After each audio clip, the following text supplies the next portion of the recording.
Comment utiliser le widget Hotspot d'Elementor sur WordPress? C'est ce que nous allons voir dans cette vidéo. Bonjour, je m'appelle Marc. Si vous aimez cette vidéo, n'hésitez pas à liker, à commenter et à partager. Ça permettra à la chaîne de se faire connaître. Et en attendant, on va regarder tout de suite comment utiliser le widget Hotspot d'Elementor sur WordPress. C'est parti. Donc la première chose qu'il va falloir faire pour pouvoir commencer le tutoriel, c'est de télécharger Elementor. Vous trouverez un lien sous la vidéo qui vous permettra de le télécharger gratuitement et de l'installer sur votre ordinateur.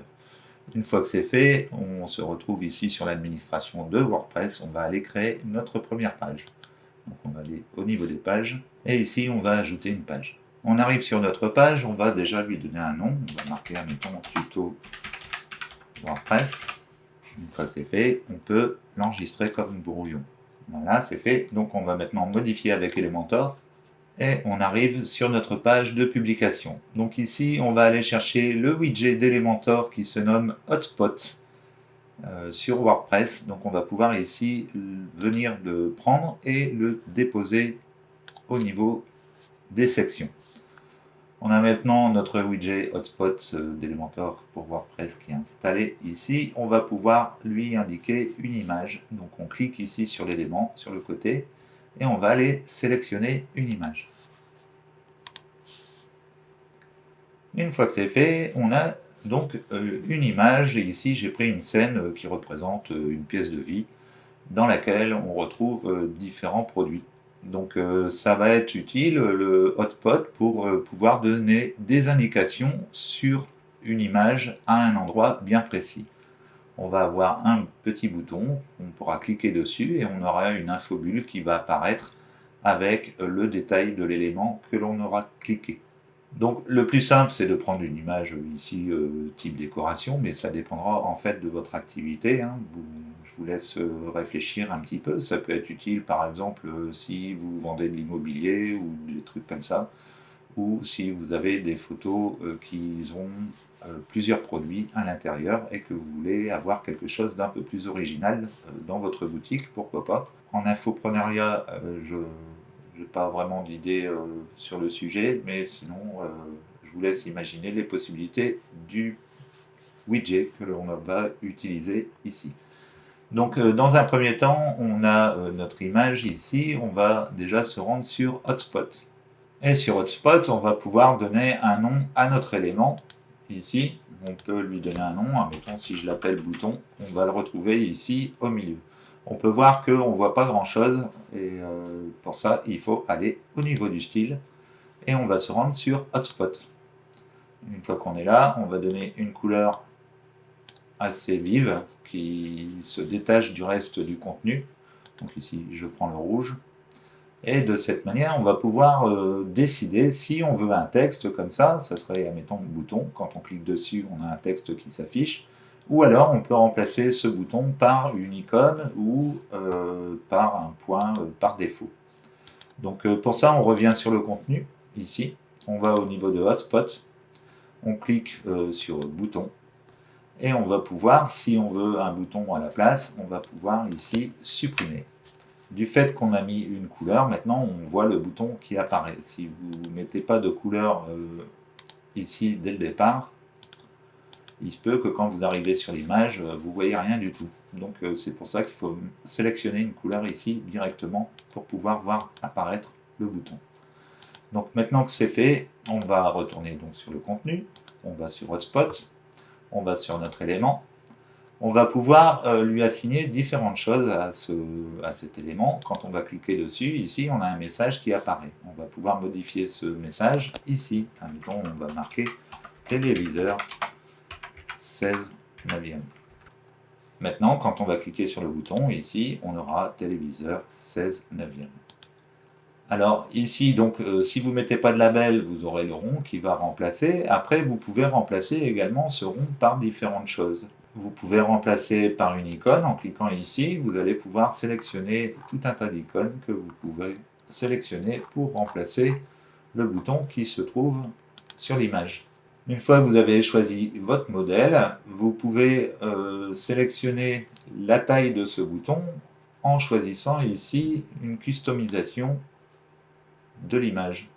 Alors ici, vous ne le verrez pas parce qu'il n'y a pas d'arrière-plan derrière, mais sinon, votre bouton prend une certaine taille.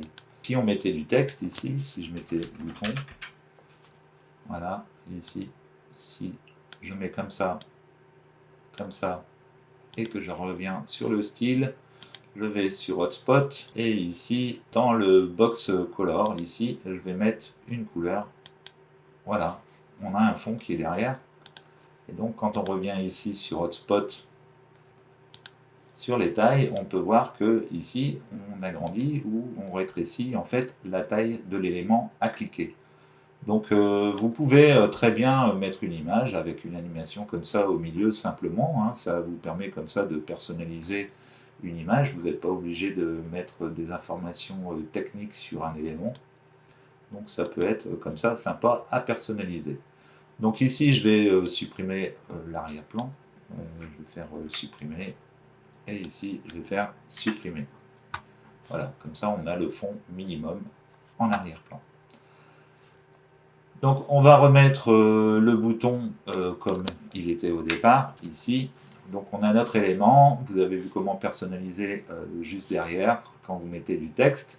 Ce qu'on peut faire maintenant, c'est également changer le type d'animation qu'on a ici. On a Expand qui fait une sorte d'écho en fait au niveau de l'image.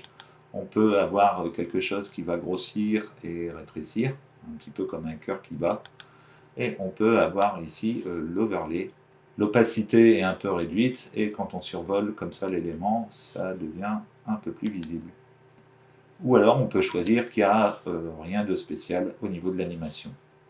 Bon, moi j'aime bien Expand, je trouve que c'est pas mal, ça signale quand même sur l'image qu'il y a quelque chose d'important. Donc voilà, vous choisissez votre animation. Après vous pouvez régler la vitesse d'animation, ici vous allez pouvoir régler la durée pour l'écho par exemple. Une fois que vous avez fait tous les réglages au niveau de votre vignette, bien sûr, vous pouvez en ajouter plusieurs. Hein. On y reviendra juste après, mais ici, on peut encore ajouter un élément. Ensuite, on a le tooltip. Le tooltip, ça va correspondre à l'action qu'on va faire sur cet élément. Comme par exemple, ici, on choisit que l'action s'effectue quand on clique.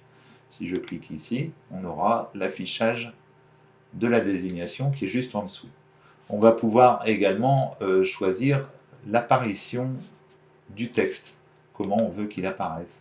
Imaginons qu'ici, il va apparaître de plus en plus gros quand on va cliquer. Voilà, il fait un zoom. Donc vous pouvez choisir une animation pour l'apparition de l'élément ici en texte. Donc ici, on a la position clic, on peut choisir Hover. Donc dans ce cas-là, ça va apparaître comme ça, simplement au survol. Il n'y aura pas besoin de cliquer sur le point, sachant que sur mobile, la position Hover n'existe pas. Donc pour le responsive, il faudra choisir ici la position clic pour les mobiles, de telle manière que quand ils cliqueront sur l'élément, ils auront l'information qui va apparaître. Mais sinon, après, sur tablette, sur ordinateur, vous pouvez laisser la position hover si vous voulez. Donc on va prendre clic, ça sera plus simple. Ici, donc c'est fait. Donc après, ce qu'il faut, c'est positionner cet élément au niveau de l'endroit où on veut que ce soit cliqué. Donc pour ça, on se rend sur Hotspot, ici. On sélectionne notre élément et on a ici l'option position. Donc ici, c'est le contenu et ici, c'est la position. Donc on va pouvoir sélectionner ici la position à l'horizontale et la position à la verticale pour l'élément. Donc ce qui nous permet, si admettons on veut le mettre sur la télé, hop, on peut mettre comme ça. Une fois que c'est fait, on peut aussi déterminer la position de l'élément qui sera affiché autour de l'élément qu'on va cliquer. Imaginons que là je clique, on peut voir que la position est en dessous. Mais on pourrait très bien mettre le contenu sur le côté ou en haut. Pour ça, on sélectionne ici Custom Tooltip Properties et on va pouvoir lui donner une position. Donc ici, par défaut, c'est cette position-là. Donc quand je clique, c'est vers le bas. On peut le mettre sur le côté. On peut le mettre au-dessus. Et on peut le mettre aussi sur le côté. Alors évidemment, là, encore une fois, on peut personnaliser l'arrière de cet élément. On peut aller voir, par exemple, au niveau du style.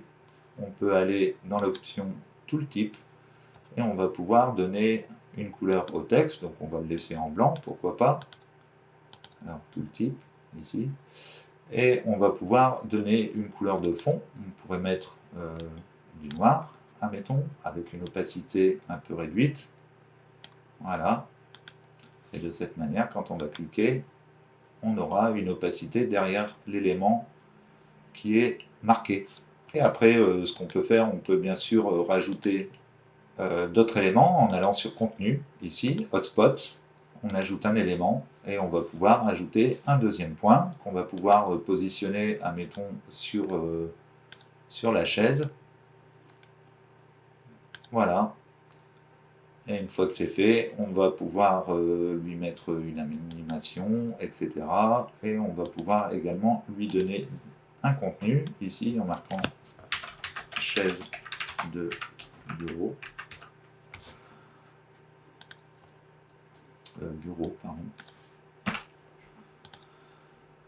Et voilà, et comme ça, quand on va cliquer ici, on aura chaise de bureau, et quand on va cliquer ici, on aura téléviseur 16/9. Donc voilà, j'espère que cette vidéo vous aura plu. On a vu comment utiliser le widget Hotspot d'Elementor sur WordPress. Si vous avez aimé cette vidéo, n'hésitez pas à liker, à commenter et à partager. Ça permettra à la chaîne de se faire connaître. Et en attendant, je vous dis à bientôt pour une prochaine vidéo. Ciao, ciao. Check the mic and make sure it sound right, boys.